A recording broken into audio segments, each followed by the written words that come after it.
Hi there, this is Erica Merrill, and I'm the founder of Perfect Legal Video, and I am very excited to have with us today, for the first time ever on the show, attorney Scott Stewart. He has a law firm where he helps families out with family law out in Phoenix, Arizona. And he is going to be talking to us about a really interesting topic today. We're going to be talking about COVID-19 then and now, and we're going to just see what the changes were like and, what are the hot topics today in family law. Hey, thanks so much for joining us today, Scott. We welcome you to the show. Thank you very much, Erica. It's a pleasure to be on the show and just to help provide information and answers for people out there. I know that it seems like COVID, unfortunately, just continues to come up in our daily lives, and especially in the legal community. The questions are endless, and while we have been able to work through answers over the past year, there's still things that are coming up every day as vaccines get distributed. Schools have opened up, at least here in Arizona. And I think in most places, and as the cities and communities continue to open up, there's going to be many, many more questions, I think, for the next several months, and, unfortunately, maybe even longer. Absolutely. So that is an interesting topic that you brought up, is just really how this has affected the legal community. I know that lawyers, every line of expertise, really having to change how they do work. You have a rather large law firm, I would say, and what are some of the differences you've seen from when COVID first started to now? Well, when COVID first started, obviously nobody really knew how to react, and especially in public places. One of the things the courts here did rather quickly was, they immediately closed down the courthouses for any type of in-person hearings, and so a lot of judges actually completely vacated or just canceled their entire court docket because they were unsure how they were going to proceed. It didn't take the courts really all that long to figure out that we were going to be in this situation for the foreseeable future, really. And they started making several adjustments and changes in Arizona, at least in Maricopa County. We very quickly went to a virtual situation where the courts were using GoToMeeting, and during that time period, obviously the lawyers, the law firms, and clients, we really had to figure out how we were going to proceed, because nothing was obviously normal. It wasn't what we were used to. One of the things that we did in our office is we immediately we'd already been using Zoom. Everyone became familiar with Zoom. Its popularity went off the charts. But one of the things that we did is we set up a virtual trial room so that any hearing that we had going forward, we would be able to have the clients come into our office. We had our attorney in one room, and we had the lawyer in another room. I actually gave up my office because there's a window between my office and one of our conference rooms. And so we're able to let the client up with the TV be able to watch the entire proceedings. If they're being asked questions, and they had a laptop in front of them with a camera, and the attorney was in the room next door, so we didn't have any type of feedback or crosstalk that was happening, and then they could communicate if they needed to between each other, but then we were able to conduct all of our hearings. And so we set that up probably within the first, I'd say 30 days. And at this point, we have 3 different trial rooms set up so that we can, do multiple trials at one time. Before COVID, obviously we'd have attorneys going to court, many attorneys on the same days. And so we knew that we needed to have more than one virtual trial room or courtroom set up within our office. As time went on, the courts transitioned from GoToMeeting. They started working with Microsoft, and now they have a program that runs through Microsoft Teams, which is also very good for us because we use all the Microsoft products. And so it integrates very seamlessly with what we're already doing. So transitioning from Zoom over to Teams was, relatively seamless. And again, for the clients, because we have everything set up in our office for them, they don't have to worry about having new software programs, trying to download anything on their computer. So they just need to come in. We set everything up the day ahead of time and test it out. They come in, sit down, and it's as if they're sitting in the courtroom, everything except for, obviously the anxiety of actually going into court. As we sit here today, we're still operating in much of that same environment There are some courts now that have started opening up to in-person hearings. I don't know if that's going to be widespread at this point. Obviously, with Arizona opening up a little more quickly than some other places, Maricopa County, we are, I think, on the forefront of some of these things. And so some judges are doing some in-person hearings. Most of our hearings are still virtual. And I tend to think that going forward, we will have some sort of a hybrid method of, some of these hearings are going to be, I think, virtual. Some will probably be in person. My personal hope is that regardless of what they do going forward, that non-substantive or non-evidentiary type hearings. So if we're not asking questions of witnesses and those things, that we continue to do all of those in the virtual environment, I think there's a lot of benefits to the courts and also, I think, to the clients. Can you tell me, what do you think about court now that it's on Zoom? Do you think that it was easier when people went to court physically? And also, if you could tack on to that, how easy is it to get a modification to your agreement now that many people may need it just for reasons that have to do with the pandemic? It's more emotional, and attorneys are too. I mean, when you're dealing with the lives of young children, it's just much more impactful.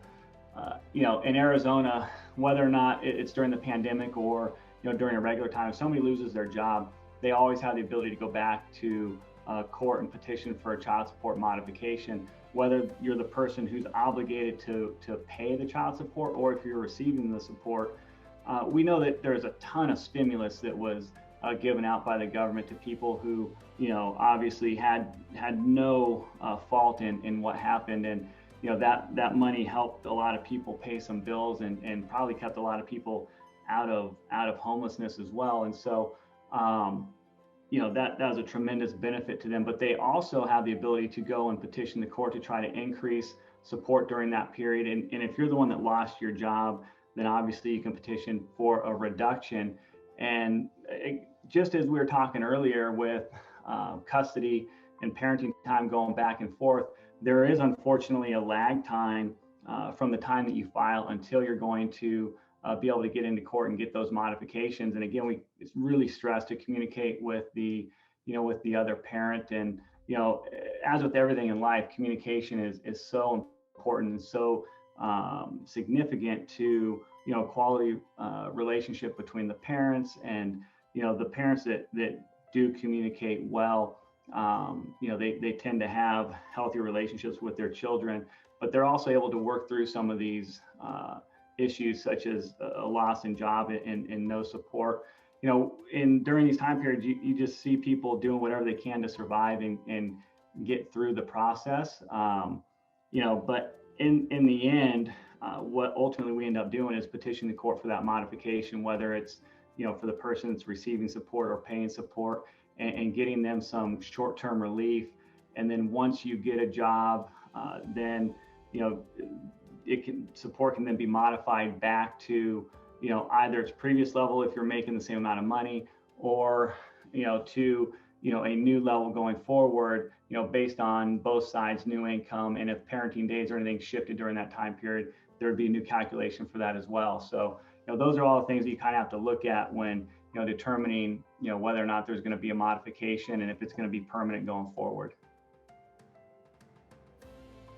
I mean, that's good to know. I mean, and then it is too bad that everything takes so much longer, especially when some of these changes need to happen ASAP for the people involved. You can't get blood from a stone if they lost their job.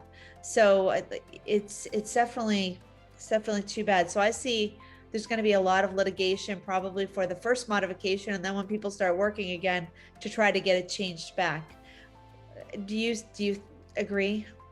I do agree. And one of the things that's important for people to know is that, when a job loss comes up, it's very important that you not delay in trying to petition the court, because your modification is not going to start until you file that petition. So if you're out of work for a month or 2 months or 6 months, and you wait all that time before you file, then you're still going to be responsible for that back support. And so one of the things people need to know is that if there is a job loss and they do need to modify support, it's very important that you either speak to an attorney so they can advise you and guide you what to do, or you go and get the resources so that you know that you need to file that modification immediately, because you want to start that new time period for support as quickly as you possibly can. I think that's fantastic advice, because I mean, that goes for any time. Correct. Anytime Yes. that you want a modification, if you don't do it right now, it's only going to count from the time you put it in until they decide it. You're not going to get back pay for 2 years if you didn't raise your hand and complain about not getting enough support, right? Exactly. And we have that situation, unfortunately, all too often, in that whether, our client comes to us and they should have been receiving support, or they should have been, or they're the ones paying support and had the obligation. It's one of the times that, playing ostrich and sticking your head in the sand can really come back to haunt you, because, you need to either stop the clock from ticking or start it so that you can get the relief you need, depending on which side of that conversation, or support that you're on. And, many times people come to us and they're just not aware that they need to be proactive and start that process. And, people are dealing, we sit here and talk about how emotional it is, but, you said you just went through a divorce, and so this is very close to you. It's even more emotional if you're the one that's going through the change in circumstance, whether it's a divorce or it's a lost job. And so, there's a process people have to work through in those situations, and to get up and get moving again. And so, to be a part of that solution, obviously, is very rewarding for us, but we need people to know that they need to start that process so that they can begin to get the support or the relief that they need. There's so much fear, I think, in taking that step. Even if you've gone through the divorce, to go back into it because it's so stressful and make a change for the better. But really, if kids are involved, it's whatever's best for the kids, and you have to fight for that. If you don't have money coming in and you need to change your support, that's also going to be something you should do right away. But people do get stuck, because divorce is one of the least fun things you can go through. And I got to say, I hand it to you for helping your clients through one of the most stressful things that people can go through. And then surprisingly, continually, the help that you have to give them as things come up, as even after the divorce is over. It's unbelievable how many issues can change things, whether you have kids or not. It's interesting. And the pandemic is a great example. There was one other issue that with children, while we're talking about children, that you had mentioned when we were speaking earlier, and I hadn't thought about it because I didn't realize how up and coming it was. But vaccinating children, I just got my first vaccination, but I hadn't even considered the children getting vaccinations yet. I heard they were doing some trials. Are you starting to see this come up in court? I mean, I know you see it in the future. What do you see happening when it comes to parents arguing over whether or not their child should get a vaccination that is brand new this year? So before we started, I reached out actually to some of the attorneys in the office to find out, where we're at, and confirm what I think is likely to be the court's outcome. And as of right now, we don't have this issue, but it's a conversation that attorneys are having amongst themselves. And so we know that it is on its way, and that is in Arizona. They keep lowering the age in which you're eligible for the vaccine. And so as it went to 18 to 16, now it's on its way down to probably 12 is what I have heard. So now we're starting to get into the age where parents have a lot of concerns with the vaccine. And I think even people that got the vaccine for themselves, there's still a group that are worried about long-term effects potentially for their kids and what that's going to do. And every parent wants to make the decision that they think is best for their children. And as we know, people sometimes disagree on what that decision should be. And so ultimately, I think what the courts will do is, if two parents cannot agree, I think the courts ultimately will look at who has the legal decision-making authority. And so in Arizona, you can have sole legal decision-making or joint legal decision-making. And if you have joint legal decision-making, then the parents would need to agree on something like a vaccination as being a major medical decision. And so if they don't agree, somebody's going to have to petition the court. And most likely that's going to be the parent that wants their child to receive the vaccine. And so once they petition the court, I think the court's going to be in a situation where they're deciding whether or not to give one parent or the other sole legal decision-making so that so then a decision can be made.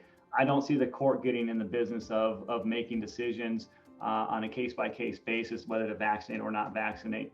We already have the mechanisms in place, and we have a history in case law in place for childhood vaccines, and I think the court will essentially use the same theory dealing with a COVID vaccine. Wow, that is so interesting. Wow, that is really interesting. And we'll have to watch for what happens in the future, because that is going to be history in the making, I think. Absolutely. And like I said, the attorneys are already, talking amongst themselves on how they think it's going to play out. And I would not be surprised if we have, a case working through the court system in the very near future on that exact topic. I can't wait to see it. I have another kind of an interesting question for you. Right before the pandemic made it big and everything closed down, I did a panel last year with divorce attorneys. I didn't know you very well back then, or I would have had you in on this because it was interesting. We talked about dating advice from divorce attorneys. And, I'm not asking you for dating advice now. But one of the things that came out is that there was going to be a lot more divorce during this pandemic because people that weren't getting along were now stuck inside. They couldn't hide in their offices. I mean, have you seen a huge increase during the pandemic? I can only talk about what we've seen in our office. Last year, we were busier than the previous year. We had more, divorce cases. We had more custody disputes than we had in the previous year. However, when the official statistics get published by the state and by the county, we'll be able to know, exactly whether or not, the actual numbers of divorces increased. What we have heard, anecdotally is that, the pandemic just exacerbated what was already happening within the home. And so if there were already issues within the home, it just made those issues worse. So I don't know that the pandemic in of itself created a divorce because, whatever, cracks were already there were just, obviously made larger. And so I think it just sped up the time frame, upon which people started exploring and started filing for divorce. Similarly with other issues, we have also anecdotally heard that, being trapped in the home, people, felt like it was an opportunity to work on their relationships. And some people, have told us that actually they worked things out because they were both stuck there and had to communicate. Somebody wasn't traveling as much. And so, we've seen it actually go both ways. I think when it's all said and done, I do think that the statistics are going to bear out that, there are going to be more divorces or separations as a result of the pandemic, just because major life issues always cause stress, and stress is always, whether it's a financial stress or some other type of stress, one of the things that tends to fracture relationships. And so, I do think ultimately it will bear out that there is an increase in divorces. Wow. I mean, that is interesting. And I can't wait to see what those numbers look like. I think too, there'll be a percentage of the population that also got into a relationship during the pandemic and went a little too fast. So you might get those folks too for divorces next year. I mean, none of it's funny. It's so interesting to see how this has affected people. It's a little funny. I know you're gonna edit this out. It's a lot funny. I mean, they talked about. I mean, I mean, post 9/11 baby boom. During the recession of '08, there was actually a drought, right, when it came to babies being born, and then there's going to be a huge baby boom as a result of this. There are, and I have a friend who actually was going through a divorce, and she got stuck living with him after the divorce, for 4 or 5 months. She was like, I just don't want to look at his face. I got divorced. Why do I have to look at his face anymore? That happened a lot. That happened a lot during the 07, 08 recession in Arizona because of the housing crisis. And so what ended up happening was people were literally getting divorced and they couldn't afford to split the finances. And so they ended up living together until, whether it was the job or something changed, and then they could move out. Yeah, that is interesting. And you say that, and that I think that happens a lot with divorce, where people have to stay living together for a little while until, hey, you're going from sharing an income, sharing the expenses, to all of a sudden 2 full sets of expenses for living. And on top of that, for men or women, depending on who made the most money, they've also got to pay support of some sort. So it can be quite a huge change, and sometimes it does take people a little time. And I know you've probably got some great tips on on that when you first get divorced or separated and what you should do, and we'll talk about that at another time. Well, this has all been very interesting, Scott. I really appreciate you spending some time with us today talking about what's happening in family law throughout this pandemic and what you see in the future. And I'm sure we're going to be able to check in with you and the other attorneys that work for you in the future on some very interesting family law topics. Thank you so much again for coming in. Thank you very much, Erica. It was a pleasure being here, and look forward to you and the attorneys in the office just speaking to you and being available and being a resource for everyone out there. Well, I am too. Thank you so much. And thanks everyone for watching. We will be talking to you again soon.